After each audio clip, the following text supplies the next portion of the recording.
여러분, 서울에 둔촌 주공아파트라고 있습니다.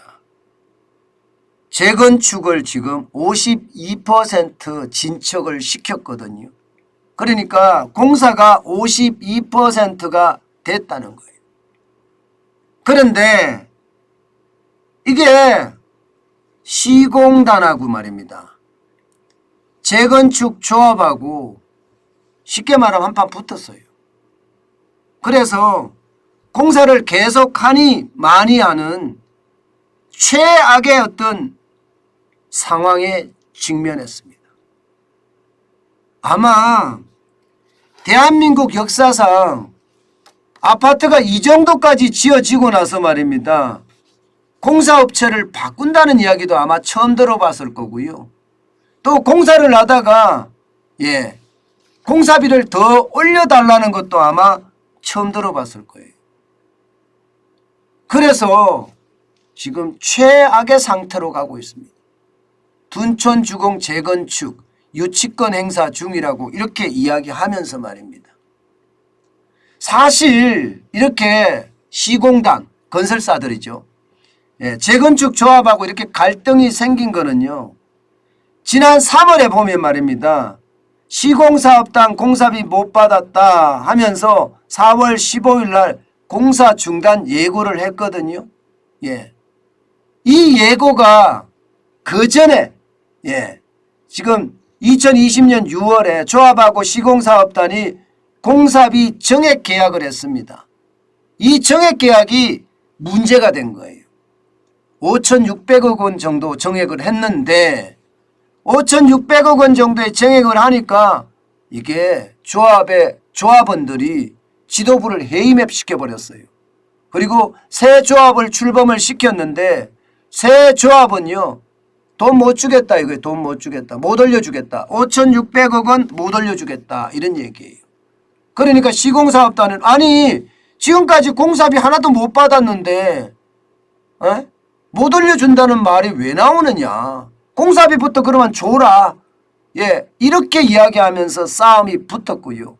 그 싸움의 결과가 지금 공사를 열흘간만 중지하면 열흘간 이렇게 중지하자 공사를 안 하잖아요.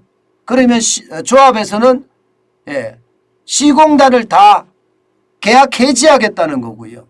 시공단에서는 무슨 소리야. 지금 유치권 행사를 하면서 말입니다. 쉽게 말하면 법원이 결정해야 될 상황이지 조합이 결정할 상황이 아니다. 이렇게 지금 싸우고 있는 겁니다. 참 이거를 보면 말입니다. 진짜 사상 초유의 파행이 터진 거죠. 그러면서 말입니다. 이게 첨예하게 지금 싸우고 있어요. 공사비 정액 정액 근거가 없어 해지 가능하다. 아니야. 층가구 추가 건설을 하기로 했잖아. 거기에 대한 물가 인상에 대한 반영도 있으니 두 개를 동시에 반영을 해달라. 그래서 5,600억 원의 어떤 공사 대금을 달라는 거고요. 지금 시공사 교체에 대한 문제도 공사 중지를 하면 해지가 가능하다는 게 조합 측이고요. 시공단청에서는 법원에서 결정할 상황이지 이거는 아니다. 이렇게 이야기를 하고 있거든요. 결국 말입니다. 결국 이 공사비를 두고 시공단과 조합이 엄청나게 붙어 있는데 결국 손해보는 사람은 누구다? 여러분도 알다시피 이렇게 되면 조합원이에요. 조합원은요. 피해를 볼 수밖에 없습니다. 예를 들어서 공사가 지연되잖아요. 공사가 지연되면 지연되는 만큼 말입니다. 이게 공사비가 2조 6천억 원이잖아요. 이자가 나가요. 이자가 2조 6천억 원에 대한 이자가 나가니까 어마어마한 이자가 나가겠죠. 그러면 부담이 그만큼 더 되겠죠. 게다가 말입니다. 공사를 52%까지 공사를 했는데 이 공사를 다른 시공단이 들어와서 공사를 할 수 있을까요? 아마 다른 건설회사가 들어와서 공사하기는 굉장히 어려울 거예요. 52%를 해난 데다가 이게 여기에 내가 부담을 하고 들어올 수 있는 사람이 얼마나 될까요? 게다가 지금 공사를 이만큼 해놨는데 이 공사가 가치가 얼마나 되는지 이거 평가도 못 하잖아요. 지금 공사비는요. 한 1조 7천억 정도 들었다고 해요. 여기다가 조합에 대여한 금액이 7천억 원 정도 되고요.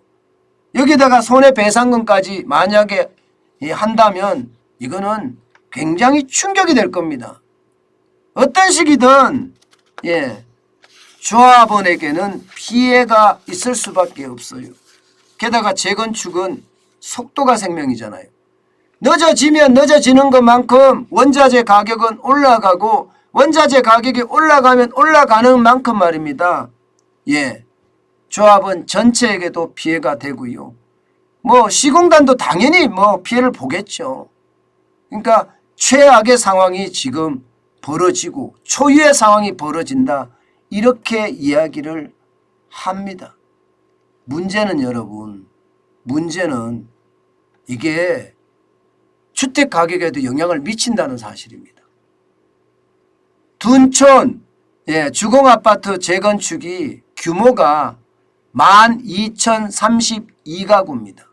이 중에 일반 분양 물량이 4,786가구고요.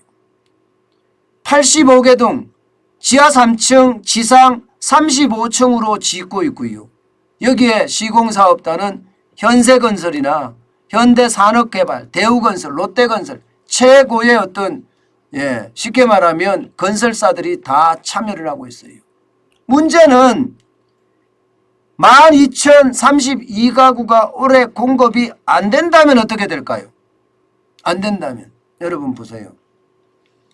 작년에 집값이 올라간 게 공급이 진짜 떨어졌어요. 정부는 공급이 적지 않다 이야기를 하지만 말입니다. 서울로 한정했을 때는 공급이 굉장히 떨어져요. 문재인 정부 들어와서 적어도 말입니다. 서울의 적정 물량이 한 4만 5천 가구 정도 된다고 합니다. 4만 5천 가구. 4만 5천 가구가 적정 물량이에요. 서울에요. 그런데 여러분 보시다시피 2018년 2만 가구가 조금 넘었습니다. 2019년은 3만 가구가 안 됐고요. 2020년도 3만 가구 조금 넘었습니다. 2021년은 여러분 최악이에요. 6,020가구밖에 안 돼요. 2022년 올해는 47,272가구. 그나마 올해는 공급이 좀 된다 이렇게 이야기하는데 만약에 또 12,000가구가 빠지면 어떻게 됩니까? 12,000가구가 빠지면 그러면 36,000가구로 또 떨어집니다. 그러면 집값이 올라갈 수밖에 없는 또 그런 상황에 놓이게 됩니다. 정부가 이야기하는 아니 우리는 공급은 다른 정부 때보다 많이 했는데 무슨 소리야 이렇게 이야기하지만 여러분 지금 이 지표를 보는 것처럼 서울에 공급이 안 됐어요. 문재인 정부는 부자를 싫어하잖아요. 자기들은 부자면서 말입니다. 자기들은 좌파 자기들은 부자면서 다른 부자를 싫어해요. 우파 부자 싫어합니다. 그러다 보니까 서울에다가 집을 덜 지은 거예요. 서울에다 집을 덜 지으니까 어떻게 되겠습니까? 집값이 올랐잖아요. 집값이. 그만큼 말입니다. 서울 전체에도 타격이 될 수 있는 상황이라는 거예요. 둔촌 주공아파트 재건축에 대한 파행이 말입니다. 물론 어떤 식이든 저는 정리가 될 거라고 봐요. 이게 시공단이나 조합이 타협을 이룰 거라고 봅니다. 이게 시간이 길어지면 길어질수록 조합이 타격을 볼 수밖에 없고 이게 공사를 하다가 말입니다. 멈추잖아요.